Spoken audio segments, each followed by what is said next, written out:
premier cas de la Covid-19 déclaré au début du mois d'avril, la province du Logone occidental en compte de nos jours 12 avec plus de la moitié des malades guéris. À cet effet, il faut agir pour casser la chaîne de contamination dans cette province visiblement exposée, ce en renforçant les moyens de lutte existants. D'où cette présente mission composée du coordonnateur de la sous-commission sensibilisation contre la Covid-19 Oumar Hissène, de son adjoint Mahamad Ismaël Cheibou et du coordonnateur national de riposte sanitaire professeur Choua Ocheimi. L'objectif, livrer le matériel destiné à la prise en charge des malades et aussi bien à la sensibilisation. Le gouverneur de la province du Logone occidental, Dago Yacoub, s'est réjoui de l'appui moral et matériel qu'apportent les plus hautes autorités à sa province.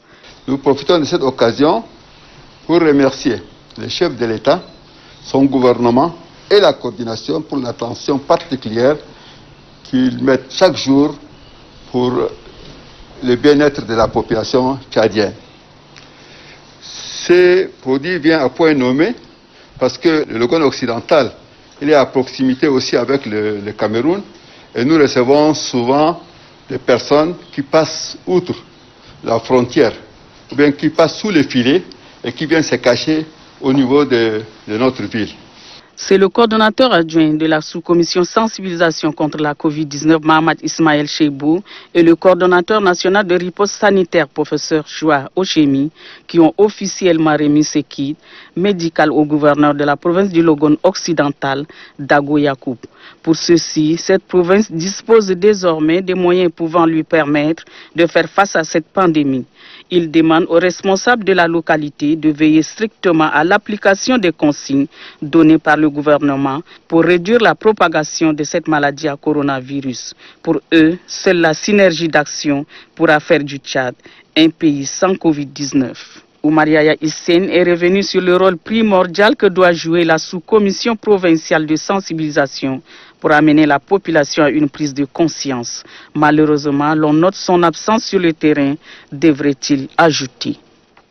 La province du Logone occidental, maillon essentiel de l'économie de notre pays, vient d'être frappée par cette pandémie qui n'a pas épargné d'autres provinces et qui vous amène à avoir aujourd'hui sous les bras 12 cas déclarés positifs.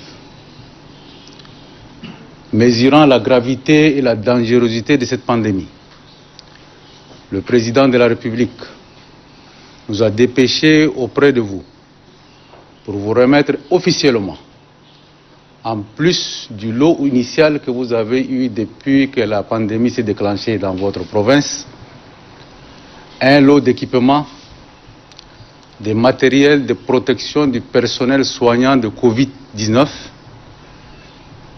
des matériels de soins, des produits médicaux dont une potion de fabrication malgache appelée Covid Organics, des cache-nez grand public et des masques chirurgicaux. Ce dont important, je voudrais insister, monsieur le gouverneur, ce dont important doit être rationnellement utilisé et utilisé au profit des patients. Je compte sur votre diligence, votre rigueur surtout, et votre rationalité dans la gestion de la chose publique. Monsieur le gouverneur, je voudrais aborder un autre sujet lié à la pandémie à coronavirus. Il s'agit de la mise en place, il y a 2 semaines, du sous-comité provincial de sensibilisation. Malheureusement, jusqu'à là, on ne le sent pas tellement sur le terrain. Les actions sont timides, alors qu'il n'y a que par la sensibilisation, et rien que par la sensibilisation, toujours par la sensibilisation, qu'on pourrait éradiquer éventuellement cette maladie, sinon la freiner. Je vous demanderai, monsieur le gouverneur, de passer à l'action, puisque la maladie n'attend pas. Elle est arrivée par la voie aérienne, elle est entrée chez nous, elle a pris corps et elle a commencé à emprunter la voie terrestre pour atteindre progressivement toutes nos provinces. L'objectif de cette visite consiste à s'imprégner des conditions de préparation pour la reprise de cours prévue pour le 25 juin 2020. La première étape a commencé par le lycée de l'unité de Moussoro, où se trouvait le délégué provincial à l'enseignement et à la jeunesse, Moussa Bakarzen, entouré de ses collaborateurs. Pour lui, toutes les dispositions nécessaires sont déjà prises pour la reprise de cours en date du 25 juin 2020, conformément au calendrier établi par le ministère en charge de l'éducation. Dans ses impressions, le gouverneur de la province de Bahr Ghazal, Ramadan Eridebou Dougrou, a indiqué que le gouvernement du Tchad, sous l'impulsion du président de la République Driss Déby Itno, soucieux de l'éducation et la formation des enfants, à travers le ministère de l'Éducation nationale, a prévu la reprise de cours le 25 juin 2020. À cet effet, Ramadan Eridebou Dougrou a exhorté les responsables éducatifs et les enseignants à respecter les mesures barrières édictées par le gouvernement pendant les cours. Dans le souci de lutter contre la Covid-19, la sous-commission provinciale de sensibilisation a offert 1000 cache-nez plus une dizaine de kits de lavage des mains au délégué provincial à l'enseignement et à la jeunesse, afin de les distribuer dans tous les établissements de la place au profit des élèves et des enseignants. Les établissements visités sont le lycée de l'unité, le CEG privé Keleta, le collège d'enseignement général de l'unité de Moussoro et le lycée bilingue de Moussoro. Après le Barco, la grande SIDO est la deuxième étape de la distribution des 20 000 masques offerts à la province du Moyen-Chari par le gouvernement tchadien. En remettant les 2500 masques au préfet de la grande SIDO, Mamad Saleh Chérif, le gouverneur a précisé la répartition par sous-préfecture. Pour lui, chaque sous-préfecture a droit à 500 masques. Aussi, le gouverneur Djiber Younous a-t-il remis 2 thermoflash, l'un pour le district sanitaire de Danamaji et l'autre pour celui de Maro. Pour essayer de sensibiliser la population afin qu'elle puisse respecter ces mesures. Et ces mesures, il y a 2 qui sont les plus simples. C'est de laver les mains. Avant de manger, avant de porter le masque, en sortant, en revenant, il faut toujours laver les mains. Le délégué sanitaire du Moyen-Chari, Youssouf Saleh Mamad, et le chef de canton de Danamaji, Ndigenbram Yamassoum Gauthier, se sont relayés pour expliquer amplement à la population le mode de contamination et les symptômes de la Covid-19, puis l'importance des mesures barrières à respecter strictement. Conduite par le général Salim Oussou, membre de la coordination nationale de la riposte sanitaire, et Youssouf Adoum, vice-président de l'unité chargée de coordination provinciale et des populations spécifiques, la mission a eu à travailler avec les autorités sanitaires de la province. Le chef de la mission s'est réjoui de la qualité du travail abattu dans le cadre de la lutte contre la Covid-19, mais des manquements qui ne sont pas de nature à entacher le travail réalisé ont été relevés, fait remarquer Youssouf Adoum. Pour le gouverneur Abdurrahman Ali Mohamed, rompre la chaîne de contamination exige vigilance et vigueur. La qualité du travail abattu et les orientations en découlent nous permettent de cadrer désormais nos stratégies de réponse contre la coronavirus Covid-19. Le SIL a enregistré le premier cas le 1er juin 2020.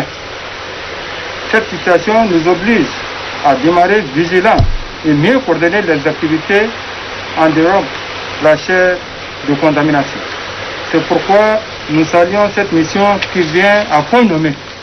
En marge des travaux de restitution, le gouverneur a remis plus de 17 000 masques au comité de gestion des crises sanitaires, un don de l'État qui vise à préserver la vie des citoyens. Dans le Bata, la cellule est dirigée selon l'arrêté lu à cette réunion par le gouverneur de la province. Il est secondé du délégué de la femme, de la protection de la petite enfance et de la solidarité nationale. Après la présentation des membres de la dite cellule, le gouverneur Benaïdo Tatola les a édifiés sur leur mission. Vous savez qu'avec la situation de la pandémie coronavirus, nous sommes confrontés à des situations où beaucoup de nos populations sont dans la précarité.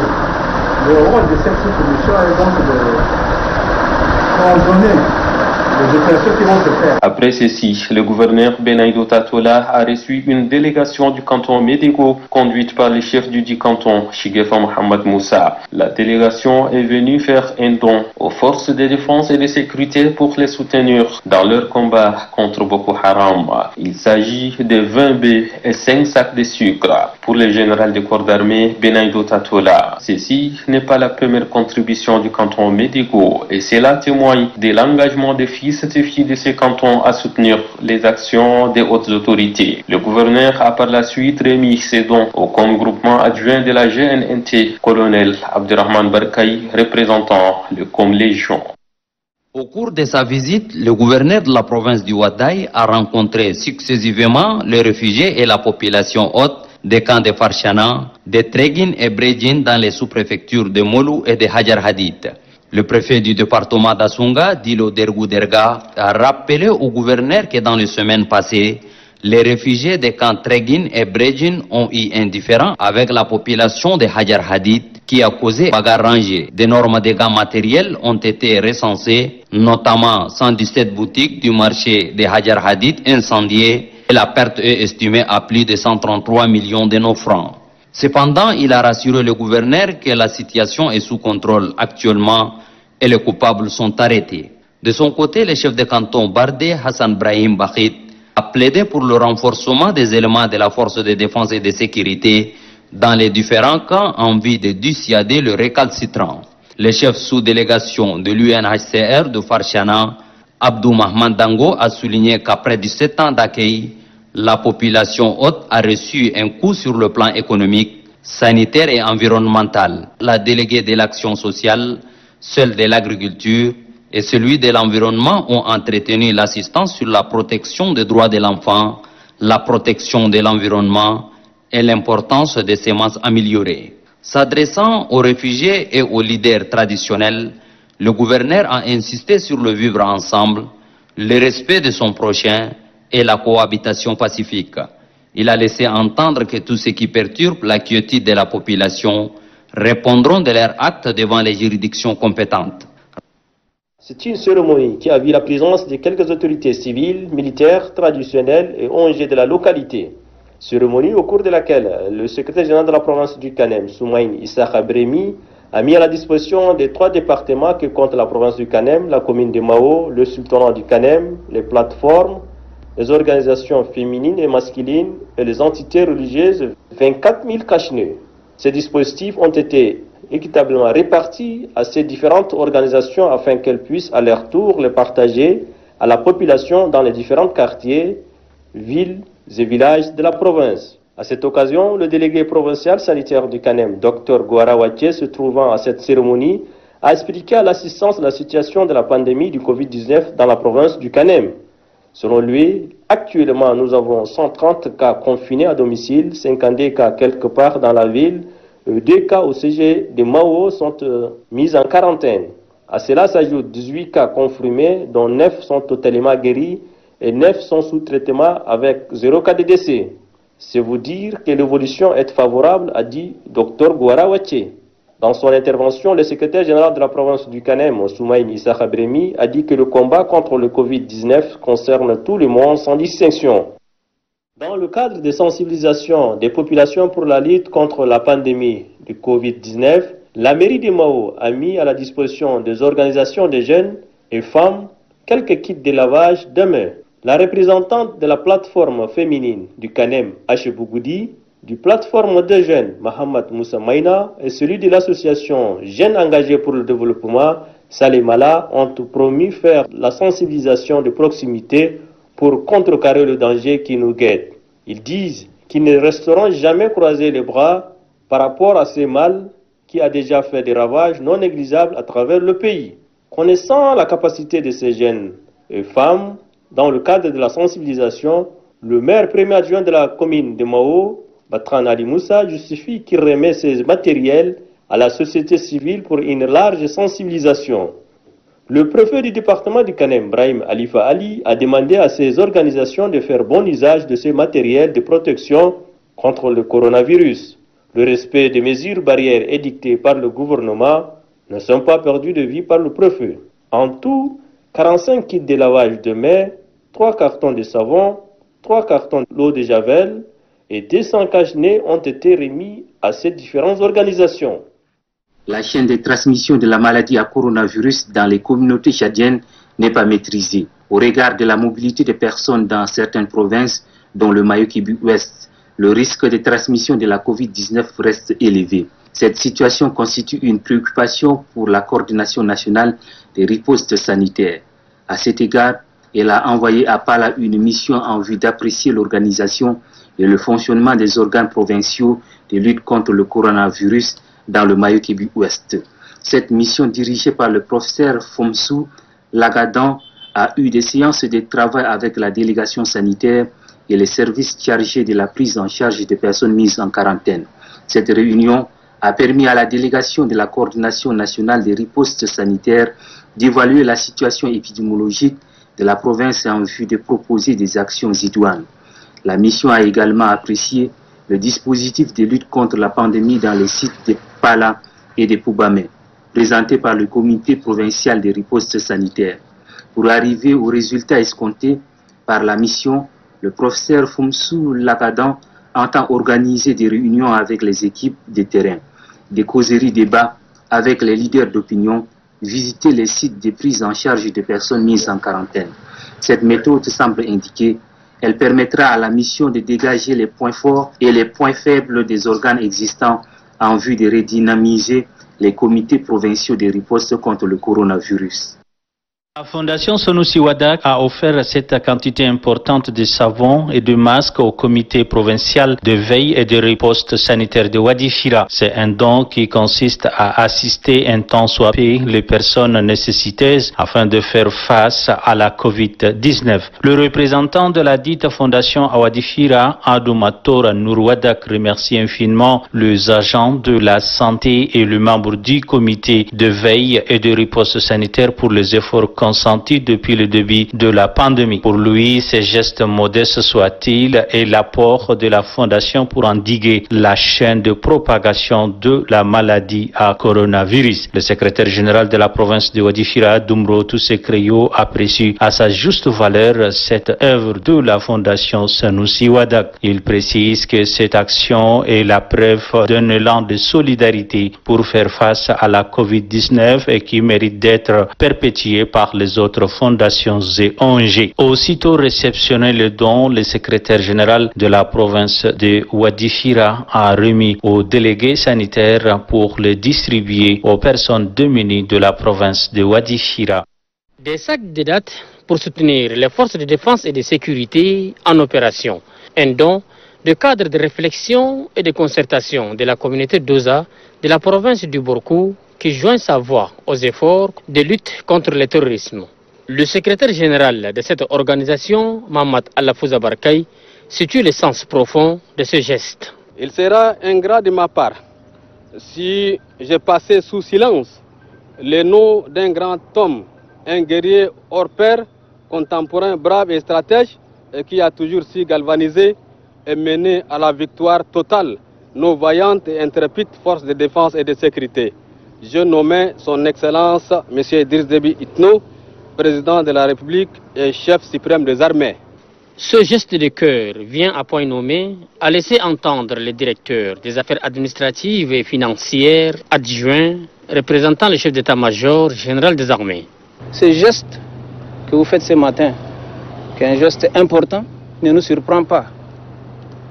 C'est un geste qui nous va droit au cœur.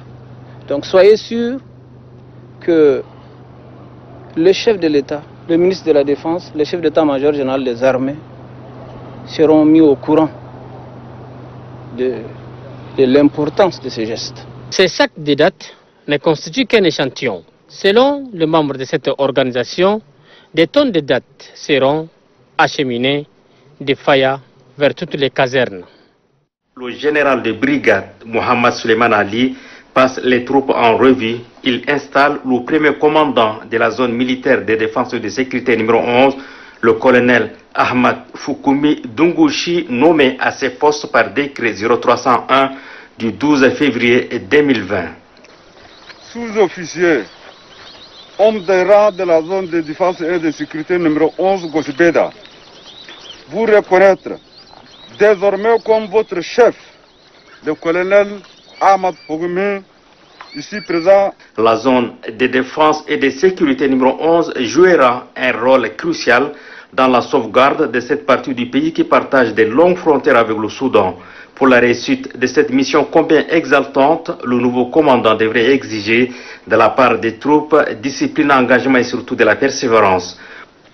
Arme à pied. Au rang des invités pour cette cérémonie figure le préfet du département de Kimiti, représentant le gouverneur de la province, les chefs de service et des représentants de la société civile. C'est en présence de différents délégués provinciaux et chefs de service déconcentrés de l'État à Wadifira que le nouveau délégué provincial du ministère de l'aménagement du territoire, de l'urbanisme et de l'habitat, Abdul Karim Idriss Alanga, est installé officiellement à ses fonctions. Et c'est conformément au décret numéro 11-16 du 1er juin 2020. Installation faite par le secrétaire général de la province de Wadifira, Dumro Tousekreyo, représentant le gouverneur. Ce dernier a dans son mot de circonstance demander au niveau délégué à faire de l'aménagement du territoire de la province de Wadifira une préoccupation. Mettre le curseur sur l'urbanisation de nos villes et les agglomérations. Promouvoir l'habitat dans la province de Wadifira. Dumro Tousekreyo invite par ailleurs les différents délégués des services déconcentrés de l'État à Wadifira à lui apporter leur concours dans l'accomplissement de sa mission. Abdul Karim Idriss Alanga, nouveau délégué provincial du ministère de l'aménagement du territoire, de l'urbanisme et de l'habitat, adresse ses gratitudes aux plus hautes autorités du pays pour cette marque de confiance à son égard. Il mesure par ailleurs la tâche qui lui est assignée. Il compte cependant sur l'appui de différents services déconcentrés pour régler le problème de domaine à Wadifira en général et la ville de Biltine en particulier. Les 20 000 cachenets octroyés par le ministère de l'administration du territoire au profit de la province du Mayo-Kébi-Est vont être équitablement dispatchés entre les différents services provinciaux et les unités administratives. C'est le mobile du déplacement du gouverneur de la province du Mayo-Kébi-Est, Ahmad Taha Mamad Abdoulaye, ce dimanche à Fianga puis à Tikem dans le Mont Ili. Dans ces deux localités, en plus de sous-préfectures et communes, ce sont 3000 cachenets qui ont été remis au préfet du département pour être distribués à la population de façon claire et transparente. Le préfet du département de Mont Ili, Moussa Dassidi, a remercié les autorités provinciales et à travers elles, les plus hautes autorités du pays pour cette action indispensable dans le combat global engagé contre la pandémie du coronavirus. Remettant les cachenets au préfet, le gouverneur de la province du Mayo-Kébi-Est, Ahmad Taha Mamad Abdoulaye, a insisté sur son bon usage et surtout sa distribution sans faute à toute la population sans discrimination aucune comme l'exige le président de la République Idriss Déby Itno.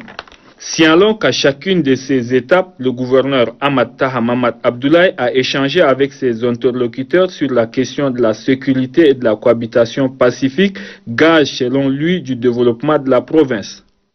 C'est au terme de l'abrogation du décret numéro 609 par le décret numéro 1260 du 26 août 2019 portant scission des délégations provinciales que Mme Arendé Madjingar est nommée déléguée à la promotion des jeunes, des sports et de l'emploi du Logon oriental. Poste occupé durant plus de 2 ans par Mémadjine Konro Raphaël, qui aura désormais la charge de la délégation provinciale à l'enseignement du Logon oriental.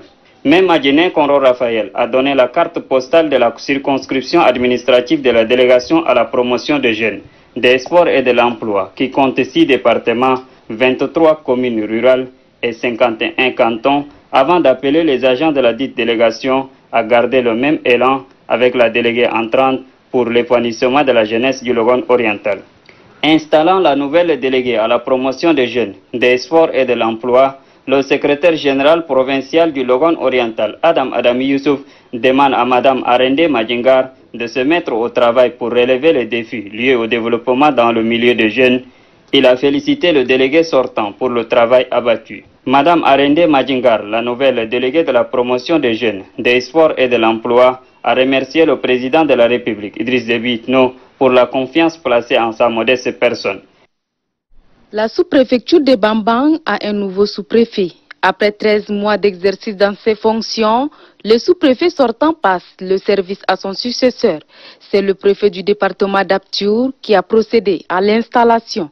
Le sous-préfet sortant exprime ses sincères remerciements pour le soutien des uns et des autres lors de ses fonctions. Le préfet Amadou Rosi félicite le préfet sortant et lui souhaite bon vent pour d'autres responsabilités. Vous êtes tenu d'exercer en place et lieu une tutelle administrative et financière telle que les communes et les communautés rurales installées dans la sous-préfecture.